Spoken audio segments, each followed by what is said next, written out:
Bonjour à tous, alors j'espère que vous allez bien. Aujourd'hui, une nouvelle vidéo. Je vais vous raconter une histoire, vous l'avez vu dans le titre, c'est l'incroyable histoire de l'imparfait. Alors ce n'est pas une histoire que j'ai créée, c'est une histoire que j'ai lue comme ça par hasard sur un site internet. Et quand je l'ai vue, quand je l'ai lue, je me suis dit mais ça c'est une histoire pour mes abonnés, je suis sûre qu'ils vont aimer, je suis sûre qu'ils vont même adorer. Alors, je dois rendre bien sûr la paternité de cette histoire à son propriétaire, donc je vais citer son nom, l'article, etc. Donc cette histoire, l'incroyable histoire de l'imparfait, c'est un article qui a été rédigé par Adrien Payet, dans la rubrique Mémo du magazine Français dans le monde. Voilà, donc je vous mettrai le lien si vous voulez du magazine en ligne et comme ça vous pourrez aller voir l'article en entier, l'histoire en entier, parce que moi à partir de cette histoire en fait j'ai modifié quelques petits passages pour rendre ce récit un peu plus court. Voilà, donc je vous raconte cette histoire de l'imparfait, vous me direz si ça vous a plu ou pas. Moi j'ai trouvé ça vraiment très rigolo et très bien fait. Allez, on y va. Il était une fois un temps pas très joli et qui faisait beaucoup d'erreurs. Rapidement, il se fit remarquer et on le surnomma l'imparfait. Pourquoi tout le monde m'appelle l'imparfait? Est-ce que je suis idiot? Non, bien sûr que non. Ne les écoute pas. Personne n'est parfait, lui répond le présent. Mon grand-père, lui, il était parfait. Il était même plus que ça. C'était le plus que parfait. C'est vrai, c'était un illustre personnage, ton grand-père. Mon papy, plus que parfait, je m'en souviens. Il avait tout fait, tout réussi avant tout le monde. Il avait marché sur la Lune avant Armstrong, il avait inventé l'imprimerie avant Gutenberg. À côté de papy, je suis un minable, un moins que rien. Quand j'étais enfant, je travaillais beaucoup à l'école et j'avais toujours des mauvaises notes. J'étais amoureux des filles, mais aucune ne s'intéressait à moi. Je jouais au tennis et je perdais toujours. Tu te fais du mal, mon ami. Vis le moment présent. La clé du bonheur est là, lui dit le présent. L'imparfait était inconsolable. Toutes les nuits, il faisait le même cauchemar. Il se rappelait sa nomination.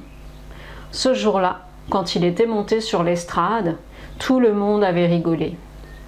D'où vient ce temps? Comme il est laid, il sent mauvais.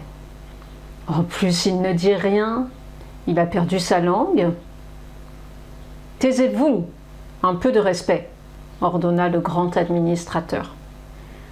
Jeune homme, connaissez-vous le futur? Non, monsieur, je ne le connais pas. Que pensez-vous du présent? Je n'ai pas vraiment d'opinion. Vous vous souvenez du passé? Oui, je me souviens surtout des choses habituelles. Par exemple, quand j'étais enfant, j'allais à l'école tous les jours. Je me levais, je me brossais les dents, je me douchais. Bien. Décrire des habitudes dans le passé, c'est très utile. Est-ce que vous seriez aussi capable de me décrire votre grand-père? Oh, ça oui. Mon grand-père, c'était une personne très élégante. Il parlait avec une douce voix. Et il disait toujours des choses intelligentes. Nous habitions dans une grande maison. C'était une époque formidable. Je vois que vous arrivez à décrire des choses et des personnes. C'est très bien. Seriez-vous capable de décrire un contexte? Je vais essayer. De quoi voulez-vous que je parle? De votre grand-père? Comment a-t-il rencontré votre grand-mère? C'est une belle histoire, monsieur. Mes deux ancêtres étaient sur un bateau. Mon grand-père lisait une encyclopédie, car c'était un savant. Ma grand-mère regardait la mer, car c'était une rêveuse. Ils ont fait connaissance et ne se sont plus jamais quittés. C'est une très belle histoire, dit le grand administrateur. Mais revenons maintenant à nos moutons. Comment allez-vous vous conjuguer? Je ne sais pas, monsieur, répondit l'imparfait. Le temps présent décida de venir en aide à son ami. Mon ami, tu dois décider comment tu vas te conjuguer. Tous les temps doivent prendre cette décision un jour dans leur vie. La racine ou le radical, c'est la base du verbe. Nous sommes amis depuis toujours. Si tu veux, tu peux m'utiliser pour construire ton radical. C'est ainsi que l'imparfait choisit le radical de la première personne du pluriel du présent de l'indicatif. Le grand administrateur dit: maintenant que vous avez votre radical, vous allez choisir vos terminaisons. Nous allons procéder étape par étape. Pour le pronom personnel je, quelle terminaison voulez-vous? J'aimerais terminer en AIS. Très bien. Choisissez maintenant votre terminaison pour tu. AIS. Encore? Oui, pourquoi pas? J'aime les répétitions. Bien. Pour il, elle, j'aimerais terminer en AIT. Bien. Pour nous et vous maintenant? ONS et EZ? Désolé, ces terminaisons sont déjà prises par le présent et le futur. Je peux intervenir? Propose la lettre I. Moi j'ai peu de travail en ce moment. Merci, c'est très gentil, dit l'imparfait. Ce sera donc IONS, IEZ, confirme le grand administrateur. Et pour finir, avec il et elle au pluriel, AIENT, toutes ces lettres? Oui, pourquoi pas? Plus on est de fous, plus on rit, dit l'imparfait, qui commençait à s'amuser. Si vous le dites. La folie, ce n'est pas ce qui manque dans cette grammaire. Ah, j'oubliais. Quel est votre nom? Je suis le... Parlez plus fort, s'il vous plaît, je ne vous entends pas. Je n'ai pas de nom. Tout le monde m'appelle l'imparfait. Ce n'est pas un très joli surnom. Vous voulez quand même le garder? Je n'en ai pas d'autre, monsieur. D'accord. De toute façon, les gens vous connaissent sous ce nom. Je suis sûre qu'ils vont vous adorer. Bien.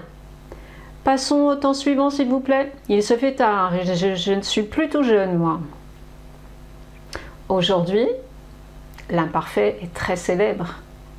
Il apparaît sur tous les livres de grammaire.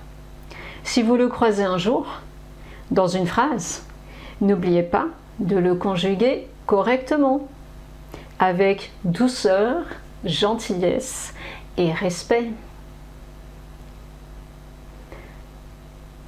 Alors voilà, c'était une petite histoire sur l'imparfait, j'espère que ça vous a plu. Moi j'ai adoré ce genre de petite histoire et vous avez vu, cette petite histoire a vraiment un objectif, c'est de vous faire mémoriser les utilisations du temps imparfait. J'espère que ça vous permettra de mieux mémoriser tout ça. Dites-moi tout dans les commentaires, est-ce que ça vous a plu? Est-ce que vous voulez peut-être d'autres types d'histoires de ce genre pour expliquer la grammaire française? Moi je trouve que c'est une super idée. Alors voilà, dites-moi tout.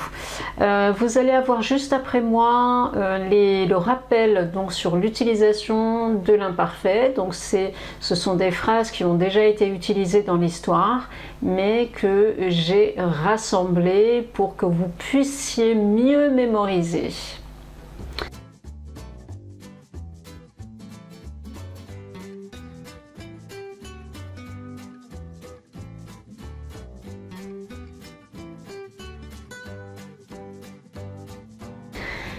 J'attends donc vos commentaires et je vous remercie pour votre attention. Je vous dis à très bientôt pour une nouvelle vidéo.